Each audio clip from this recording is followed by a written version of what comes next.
नमस्कार मित्रांनो, मराठी टेक व्हिडिओमध्ये आपलं स्वागत आहे. तर आज आपण बघणार आहोत की कॅनव्हाचा यूज करून आपण प्रोफेशनल लेव्हलचे थंबनेल कसे बनवू शकतो. तर चला सुरुवात करूया. तर सर्वात आधी आपल्याला काय करायचं आहे, Googleवरती सर्च करायचं आहे canva.com. पहिला जो सर्च रिझल्ट येईल त्याच्यावरती क्लिक करायचं आहे. क्लिक केल्याच्या नंतरला कॅनव्हाची ऑफिशियल वेबसाईट ओपन होईल. ओपन झाल्याच्या नंतरला साईडला तुम्हाला प्लस आयकॉन दिसेल क्रिएट डिझाइन म्हणून, त्याच्यावरती क्लिक करायचं आहे. क्लिक केल्यानंतरला तुमच्या समोर असा पॉपअप ओपन होईल. पॉपअप ओपन झाला जर तुमच्या इथं असा यूट्यूब थंबनेलचा ऑप्शन दिसत नसेल तर यूट्यूब थंबनेल सर्च करायचं आहे. सर्च केल्यानंतर पहिला ऑप्शन येईल त्याच्यावरती क्लिक करायचं आहे. क्लिक केल्यानंतर असं आपल्यासमोर एक ब्लँक कॅनव्हास ओपन होईल. तर कॅनव्हाच्या साईडला तुम्हाला बघायला भेटतील बऱ्याचशा टेम्पलेट्स तुम्ही काय करू शकता, क्लिक करून डायरेक्टली यूज करू शकता. तिथला टेक्स्ट चेंज करू शकता, इमेजेस चेंज करू शकता. कॅनव्हा तुम्हाला बऱ्याच प्रकारच्या टेम्पलेट्स प्रोव्हाइड करते. पण लक्षात ठेवा की जिथे तुम्हाला तो क्राउनचा ऑप्शन असेल ते तुम्ही यूज करू नका, कारण की ते प्रीमियमवाल्यांसाठी आहे. जरी तुम्ही यूज केलात तरी तिथे लोगो येणार आहे. तर हे झालं टेम्पलेटबद्दल. तर आता आपण जे ऑप्शन्स प्रोव्हाइड केलेले आहेत कॅनव्हाने ते बघणार आहोत. तर पहिला ऑप्शन आहे डिझाईन आपण बघितलाच. दुसरा ऑप्शन आहे इलेमेंट्स. तर इलेमेंट्समध्ये जाऊन तुम्हाला काही ग्राफिक्स ॲड करायचे असतील, काही इमोजीज ॲड करायचे असतील, स्टिकर्स ॲड करायचे असतील तर ते तुम्ही करू शकता. तर दुसरा ऑप्शन आहे टेक्स्टचा, जो की इम्पॉर्टंट आहे. टेक्स्टमध्ये तुम्हाला ऑप्शन भेटतील add a heading, add a sub heading, परत ॲड अ टेक्स्ट बॉक्स. तुम्हाला जसं पाहिजे तसं ते नंतरला तुम्ही कस्टमाइज करू शकता. तिसरा ऑप्शन आहे अपलोडचा. अपलोड फाईल्स हा इम्पॉर्टंट ऑप्शन आहे, कारण की तुम्हाला जर काही इमेजेस वगैरे अपलोड करायचे असतील इथे आणि यूज करायचे असतील ज्या की तुमच्या डेस्कटॉपला आहेत तर त्या तुम्ही करू शकता. तर मी ऑलरेडी इमेजेस इथे अपलोड केलेत, पण जर तुम्हाला करायचे असतील तर अपलोडवरती क्लिक करून करू शकता. तर जेव्हा पण पहिला आपण काय करतो, थंबनेल बनवायला घेतो त्यावेळेला आपण काय करतो, बॅकग्राऊंडबद्दल विचार करतो. तर तुम्ही इथे काय करू शकता की बॅकग्राऊंडचा कलर पण चेंज करू शकता. इथे क्लिक करून जो पाहिजे तो कलर घेऊ शकता. इथे डिफॉल्ट कलर्स अवेलेबल आहेत. तुम्ही असा कलर पिकरनी पण चेंज करू शकता कलर्स, किंवा खालती ग्रेडियंट कलर्स पण अवेलेबल असतात. पण मी काय करणार आहे, इथे इलेमेंट्समध्ये येऊन डार्क बॅकग्राऊंड सर्च करणार आहे आणि इथे जे बॅकग्राऊंड भेटेल त्यातला एक रँडमली कुठला तरी उचलणार आहे जो की मला आवडेल. हे 2 बॅकग्राऊंड फ्री आहेत तर त्याच्यामधला मी हा बॅकग्राऊंड चूज केला आहे. आता काय करतो, या बॅकग्राऊंडला स्केल करतो. मला काय पाहिजे, ते साईडचे एलिमेंट्स आहेत ते जास्तीत जास्त नको आहेत, थोडा डार्किश बॅकग्राऊंड पाहिजे, म्हणून रिसाईज करतो माझ्यामध्ये. आता रिसाईज झाल्याच्या नंतरला आता दुसऱ्या आपल्याला काय करायचं आहे, आता हेडिंग्स वगैरे ॲड करायचे आहेत. मग आता मी टेक्स्टमध्ये जाणार, ॲड अ हेडिंगवरती क्लिक करणार आणि टेक्स्ट ॲड करणार. ओके, आता टेक्स्ट काय केलं, वरती टॉपला आणला, थोडी साईज वाढवली. पण आता कॅनव्हामध्ये काय आहे की कॅनव्हामध्ये तुम्ही डायरेक्ट मराठी टायपिंग करू शकत नाही, पण आपल्याला थंबनेल तर मराठीच बनवायचे आहेत ना. मग काय करायचं, न्यू टॅब ओपन करायचा आणि सर्च करायचा Google Marathi typing. Google Marathi typing search केल्याच्या नंतरला पहिलीच वेबसाईट ओपन करायची आहे आणि इथे तुम्ही काय करू शकता, इंग्लिशमध्ये टाईप करा, ते मराठीत आपोआप कन्वर्ट होईल. तर मी इथं आपली हेडिंग आणि सब हेडिंग टाईप करून घेतो. तर आपली थंबनेलची हेडिंग आणि सब हेडिंग टाईप करून झाले. आता सिम्पली काय करायचं, जी हेडिंग आहे ती कट करायची आहे आणि डायरेक्टली जाऊन हेडिंगमध्ये पेस्ट करायची आहे कॅनव्हामध्ये. आता पेस्ट केल्यानंतरला थोडी रिसर्च केली जशी पाहिजे अशी, पण अजूनही आपला टेक्स्ट आहे तो नीट दिसत नाही आहे. तर याला चांगलं दिसण्यासाठी आपण काय करू शकतो की वरती फॉन्टचा ऑप्शन आहे तिथे जायचं आहे. फॉन्टच्या ऑप्शनवरती आल्याच्या नंतरला इथे आपल्याला बरेचसे फॉन्ट्स बघायला भेटतात. बऱ्यापैकी सगळे मराठी फॉन्ट्स इथं अवेलेबल आहे. मराठी फॉन्ट्स यूज करायचे असतील तर तुम्ही काय करा, हिंदी सर्च करा, कारण की हिंदी आणि मराठीचे बऱ्यापैकी फॉन्ट्स सेम आहेत. इथे तुम्ही कुठलाही फॉन्ट तुम्ही चूज करू शकता, पण मी आता इथे काय करतो, पॉपिन्स चूज करतोय आणि बोल्डमध्ये ठेवतोय तो. तर आता टेक्स्ट बघायला गेलं तर आपला काय दिसतोय, उठून दिसतोय. आता काय करायचं आहे, डायरेक्टली ह्याच टेक्स्टला डुप्लिकेट करायचं आहे आणि आपली नेक्स्ट टेक्स्ट आहे ती कट करून इथे डायरेक्ट पेस्ट करायची आहे. झाली आपली दुसरी हेडिंग पण आली. आता दुसरी हेडिंगला साईज थोडी मी वाढवणार आहे. आता ही दुसरी सब हेडिंग आहे ती आपली हायलायटेड टेक्स्ट आहे, त्यामुळे मी त्याची फॉन्ट साईज जरा जास्त ठेवले. तर आपली सब हेडिंग पण आता तयार आहे. फक्त आता कलर कसे द्यायचे. आता सब हेडिंगला जर मला कलर द्यायचा असेल तर काय करायचं, वरती कलरचा ऑप्शन आहे तिथे जायचं. त्याच्यावरती गेलात की तुम्हाला इथे बरेचसे असे कलरचे solid colours plus gradient colour असे बरेचसे ऑप्शन्स भेटतील. प्री डिफाईंड कलर पण आहेत, पण मी काय करतो इथं स्वतःने कलर पिकरचा यूज करून कलर चेंज केला. येलो ठेवतो, कारण की ब्लॅकवरती कलर येलो हा उठून दिसतो, त्याच्यामुळे काय केलं, येलो कलर ठेवला. आता बऱ्यापैकी आपलं काम झालं आहे टेक्स्टचा. आता टेक्स्टचं काम झाल्याच्या नंतरला आपल्या इमेजवरती येऊया.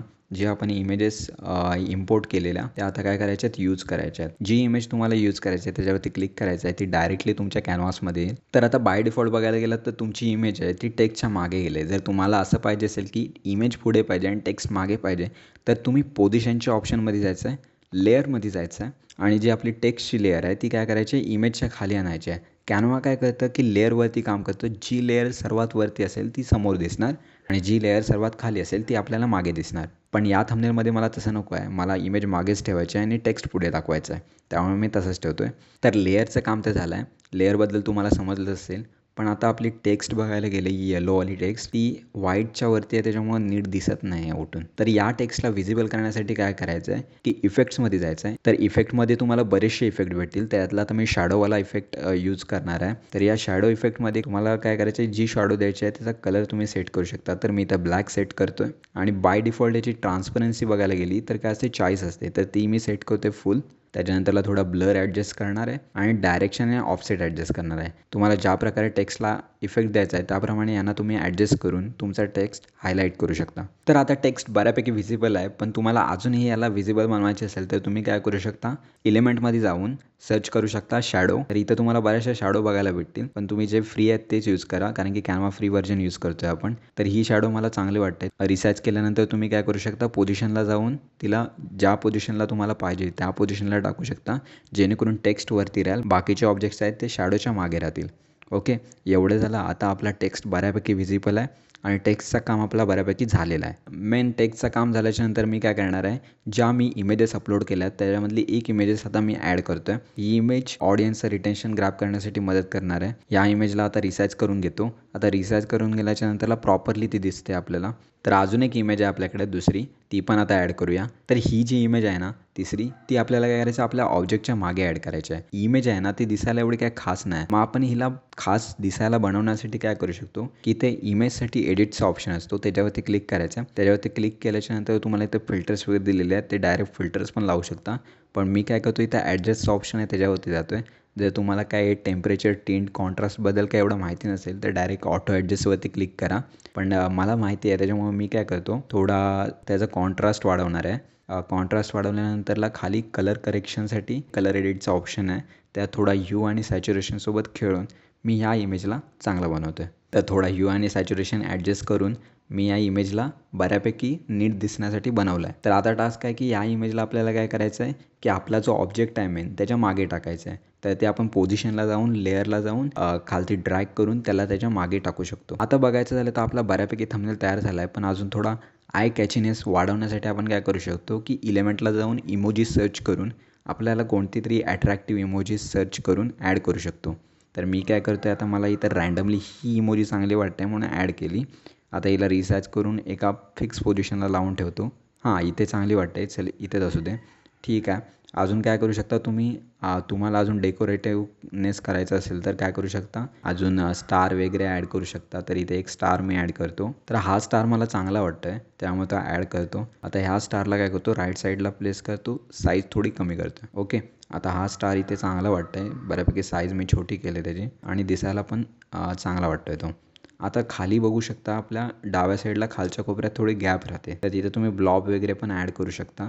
ब्लॉब काय असेल तर माहिती नसतील तर दाखवतो सर्च करून. ह्याला ब्लॉब म्हणतात. तर असे बऱ्याचशा आकाराचे ब्लॉब तुम्हाला इथे भेटून जातील. तर ह्याच्यातला मी एक फ्रीवाला घेतोय. तर या ब्लॉबची खासियत आहे की तुम्ही याचा कलर वगैरे चेंज करू शकता. तिथं कलरचा ऑप्शन आहे वरती, त्याच्यावरती क्लिक करून कलर वगैरे चेंज करू शकता. ओके, आता येलो कलरमध्ये हा ब्लॉब चांगला वाटतोय आणि आता बऱ्यापैकी आपला पूर्णपणे प्रोफेशनल थंबनेल तयार झाला आहे. तर ह्या थंबनेलला तुम्हाला डाउनलोड करायचं असेल तर काय करायचं आहे, शेअरवरती क्लिक करायचं आहे. नंतरला डाउनलोडवरती क्लिक करून इथे आपल्याला फाईल टाईप चूज करायचा आहे. इथे तुम्ही PNG, JPG कुठला पाहिजे तो सिलेक्ट करू शकता. मी PNGच ठेवतो आणि डाउनलोडवरती क्लिक केलं की डाउनलोड तुमचा स्टार्ट होईल. तर तुम्ही बघू शकता की कॅनवावरून किती हाय क्वालिटी तुम्ही थंबनेल इझिली फ्रीमध्ये बनवू शकता. तर ही व्हिडिओ पूर्णपणे आपण लॅपटॉपमध्ये बघितली की लॅपटॉपमध्ये एडिटिंग कशी करायची. जर तुम्हाला मोबाईलमध्ये कॅनवाचा ॲप यूज करून थंबनेल एडिट कसं करायचं याबद्दल व्हिडिओ पाहिजे असेल तर कमेंटमध्ये नक्की कळवा, मी नक्की व्हिडिओ बनवेन. जर तुम्हाला ही टेक व्हिडिओ आवडले असेल तर कमेंटमध्ये नक्की कळवा आणि जर चॅनलवरती नवीन असाल तर सबस्क्राईब करायला विसरू नका. पुन्हा भेटू एका नवीन टेक व्हिडिओमध्ये.